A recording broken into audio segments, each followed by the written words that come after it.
আজ তোমাদের সামনে সোয়াবিনের একটা রেসিপি নিয়ে চলে এসেছি। গরম জলে সোয়াবিন ভিজিয়ে ভালো করে জল দিয়ে ধুয়ে নিয়েছি আর জল চিপেও নিয়েছি। এবার এখানে আমি কিছুটা পেঁয়াজ কুচোনো আর একটা গোটা টমেটো কুচি দিয়ে দিয়েছি। এই পুরো রান্নাটাই হবে হাতে মেখে। এবার আমি এক এক করে গুঁড়ো মশলা দেব। প্রথমেই দিয়ে দিলাম হলুদ গুঁড়ো, লাল লঙ্কা গুঁড়ো, তারপরে দিচ্ছি আমি এর মধ্যে জিরের গুঁড়ো। এবার ভালো করে এই পেঁয়াজের সাথে মশলাগুলোকে হাতের সাহায্যে মেখে নেব।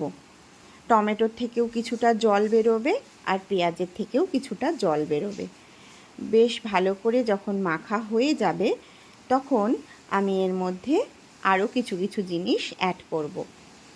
এই যে এখানে আমি কেটে রেখেছিলাম একটা গোটা আলু, এরকম ডুমো ডুমো করে। আলুগুলোকে ভাজতে হবে না, আলুগুলোকে দিয়ে দিয়েছি। আর ওই নুন জলে সেদ্ধ করে রাখা সোয়াবিনগুলোকে ভালো করে ঠান্ডা জলে ধুয়ে জল চিপে নিয়ে এবার অল্প অল্প করে এর মধ্যে মিশিয়ে নেব আর হাত দিয়ে ভালো করে মেখে নেব। আমরা অনেক সময় সোয়াবিন রান্না করি, সোয়াবিনের মধ্যে ঠিকঠাক মতন মশলা যায় না, তখন মনে হয় খেতে ঠিক অতটা টেস্ট হয় না। এবার আমি এর মধ্যে অ্যাড করছি আদা রসুনের পেস্ট। বেশ অনেকটা পরিমাণ আদা রসুনের পেস্ট দিয়েছি। আর যে জিনিসটা তোমাদের দেখানো হয়নি সেটা হচ্ছে আমি এর মধ্যে খানিকটা চিকেন মশলা দিয়েছি। দিয়ে এটাকে 10 থেকে 15 মিনিট ম্যারিনেশন করে রেখে দিয়েছি। এবার কড়াইতে সর্ষের তেল গরম করে তার মধ্যে তেজপাতা ফোড়ন দিয়ে দিয়েছি দারচিনি, এলাচ, লবঙ্গ, গোটা গরম মশলার মধ্যে আর দিয়েছি গোটা জিরে। ভালো করে ফোড়নের তেলটা যখন গরম হয়ে ফোড়নের গন্ধ বেরিয়ে আসবে তখন এর মধ্যে সমস্ত সেই সোয়াবিনের ম্যারিনেশন করা সোয়াবিনটা আমি দিয়ে দিয়েছি।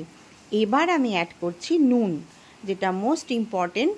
নুন জলে সেদ্ধ করা ছিল, আবার নুনটা আন্দাজ মতন দিয়ে আমি সেই বাটি ধোয়া জল দিয়ে অনেকটাই বেশ ঝোলটা গ্রেভি যতটা যে চায় সেইভাবে দিয়ে কিন্তু 20 মিনিট মতন ঢাকা দিয়ে ভালো করে ফুটিয়ে নিতে হবে।